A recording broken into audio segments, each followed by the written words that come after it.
Hi hello నమస్కారం. నేను మీ doctor Prabhu Kumar చల్లగాలి, senior physician, specialist in diabetes and also in sexual medicine.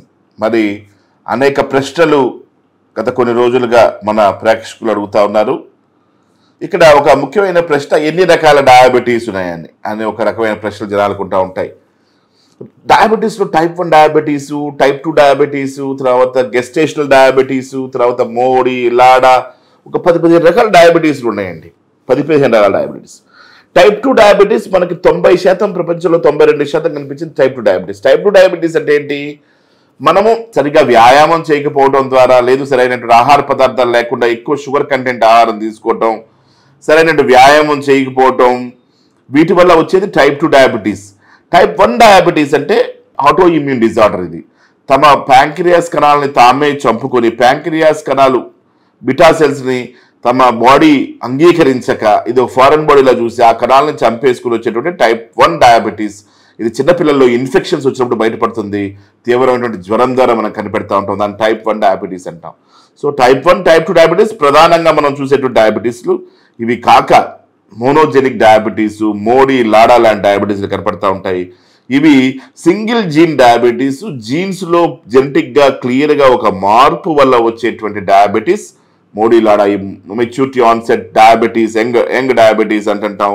అదేవిధంగా Lada లాంటి డయాబెటీస్. తర్వాత గెస్టేషనల్ డయాబెటీస్, ప్రెగ్నెంట్ లేడీస్లో 4వ నెల 5వ నెల హార్మోన్స్ మిమికింగ్ వల్ల, హార్మోన్స్లో మార్పుల వల్ల, జనరల్గా గర్భిణీ స్త్రీలో హార్మోన్స్ రకరకాల మార్పులు చెందుతూ ఉంటాయి కాబట్టి కొన్ని హార్మోన్స్ కూడా మిమికింగ్ చేసుకోవడం వల్ల వచ్చేటువంటి డయాబెటీస్ని గెస్టేషనల్ డయాబెటీస్ అంటాం.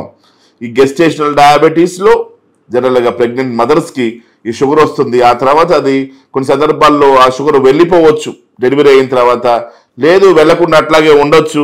తర్వాత కొంతమంది ప్రశ్నిస్తుంటారు, సార్ పుట్టిన బిడ్డలకు కూడా అలా గెస్టేషనల్ డయాబెటీస్లో షుగర్ వస్తుందా అంటే, రీసెర్చ్ చెప్తుంది వాళ్ళకు 30-40 సంవత్సరాల తర్వాత, కొన్ని క్లినికల్ ట్రయల్స్లో కొన్ని సబ్జెక్టులో ఒక 30-40 సంవత్సరాల తర్వాత, వాళ్ళు పుట్టిన తర్వాత 30-40 సంవత్సరాల తర్వాత డయాబెటీస్ వచ్చేటువంటి అవకాశం ఉందని.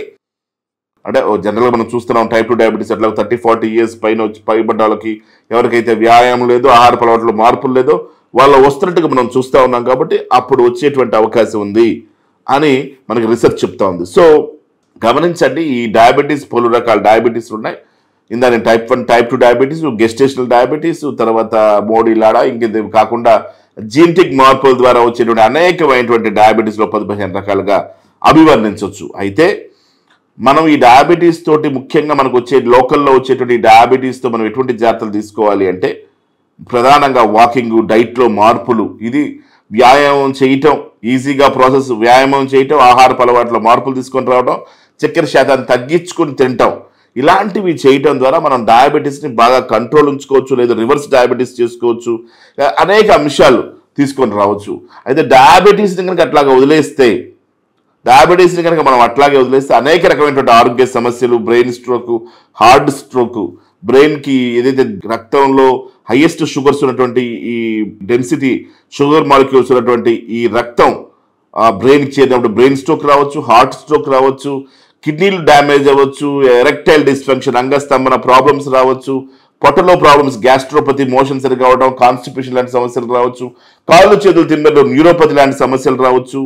ఎప్పుడైతే డయాబెటీస్ వాళ్ళు జాగ్రత్తలు తీసుకోరో, ఫంగల్ ఇన్ఫెక్షన్స్ నోట్లో రావచ్చు, ఫంగల్ ఇన్ఫెక్షన్స్ కాళ్ళ వేల మధ్యలో రావచ్చు, లేదు కొంతమందికి పుండులతోటి, తగ్గని పుండులతోటి డయాబెటీస్ కనిపించే అవకాశం ఉంటుంది. లక్షణాలు, కాళ్ళు దెబ్బ తగిలితే తగ్గకుండా డయాబెటీస్ ఉన్నట్టుగా చెప్పేటువంటి అవకాశాలు కూడా లేకపోలేదు. కాబట్టి పుండుల వల్ల కూడా డయాబెటీస్ వస్తుంది అనేటువంటి విషయం. పుండులు తగ్గకపోవడం వల్ల డయాబెటీస్, పుండులు ఎప్పుడైతే దెబ్బలు తగులుతాయో, లేదా ఎక్కడైనా మనం హార్ట్ సర్ఫేస్ మీద కాలు పెట్టి కాలు కాలి అది వెంటనే గ్యాంగ్రీన్గా మారటం, లేదు అన్హీలింగ్ అల్సర్గా, నాన్ హీలింగ్ అల్సర్లా మారటం, ఇలా రకరకాలుగా డయాబెటిక్ అల్సర్స్, డయాబెటిక్ ఫుట్ మనకు కనపడతా ఉంటుంది. తరచూ మేము ప్రాక్టీస్లో చూసేటువంటి ఈ డయాబెటిక్ ఫుట్ కానివ్వండి, డయాబెటిక్ అల్సర్స్ కానివ్వండి, అద్భుతమైనటువంటి వైద్యం ద్వారా మనం అన్నింటినీ కంట్రోల్ చేసుకోవచ్చు. కాబట్టి గమనించండి, మనం జాగ్రత్త పడటం ద్వారా డయాబెటీస్ మనం కంట్రోల్ చేసుకోవచ్చు అన్నమాట. సో అనేక రకమైనటువంటి అంశాలను మనం డయాబెటీస్లో చూస్తున్నాం. వీటన్నిటిని మనం కంట్రోల్ చేసుకునేటువంటి మార్గాలు ఉన్నాయి. జాగ్రత్త పడటము, డయాబెటీస్ మనం కంట్రోల్ చేసుకుంటే ఇవన్నీ సమస్యలు మారిపోతాయి. ప్రధానంగా మనం చూస్తే డైట్లో మార్పులు తీసుకొని రావడం, ప్రోటీన్ కంటెంట్ ఎక్కువ ఆహారం తీసుకోవడం, షుగర్స్ తక్కువ తీసుకోవడం, ఫైబర్ని, కార్బోహైడ్రేట్ని, ఫ్యాట్స్ని ప్రోటీన్స్ని తగు మోస్తరులో బ్యాలెన్స్ డైట్గా తీసుకోవడం. ప్రోటీన్స్ ఎక్కువ, ఫైబర్ ఎక్కువ. ప్రోటీన్స్ ఫైబర్ ఎక్కువ తీసుకోవటం, ఫ్యాట్స్ షుగర్స్ తక్కువ తీసుకోవటం లేదా తగ్గించుకొని తీసుకోవటం, తీసుకున్నటువంటి ఆహారాన్ని డైజెషన్ ద్వారా మనం వర్కౌట్ చేసుకోవటం, షుగర్ని బాగా ఖర్చు పెట్టుకోవటం, బ్యాంకులో డబ్బులు దాచిపెట్టుకోవటం, షుగర్ని మాత్రం ఖర్చు పెట్టడం, మన శరీరంలో ఉన్న షుగర్ని ఎప్పటికప్పుడు ఖర్చు పెట్టడం, తినిన తర్వాత నడవడం, పోస్ట్ డిన్నర్ వాకింగ్ లాంటివి రాత్రిపూట చేయటం, ఇలాంటివి చేసుకుంటూ ఆహారంలో ప్రోటీన్ కంటెంట్ పెంచుకుని మనం అనేకమైన ప్రోగ్రామ్స్ చెప్పాం. ఆహారం ఎట్లాగా ఉంటుంది, ఏ రకమైన ఆహారం, మళ్ళీ ఇంకోసారి ఇంకో శీర్షికలు చెప్పుకుందాం. ఈ ప్రోటీన్ డైట్ని పెంచుకోవటం, ఫైబర్ డైట్ని పెంచుకోవటం, షుగర్స్ని తగ్గించుకోవడం, ఫ్యాట్స్ని తగ్గించుకోవడం ద్వారా మనం అద్భుతమైన జీవితం జీవించేటువంటి అవకాశం ఉంటుంది. నేను మీ డాక్టర్ ప్రభుకుమార్ చల్లగాలి, సీనియర్ ఫిజిషియన్ అండ్ డయాబెటాలజిస్ట్. నమస్కారం.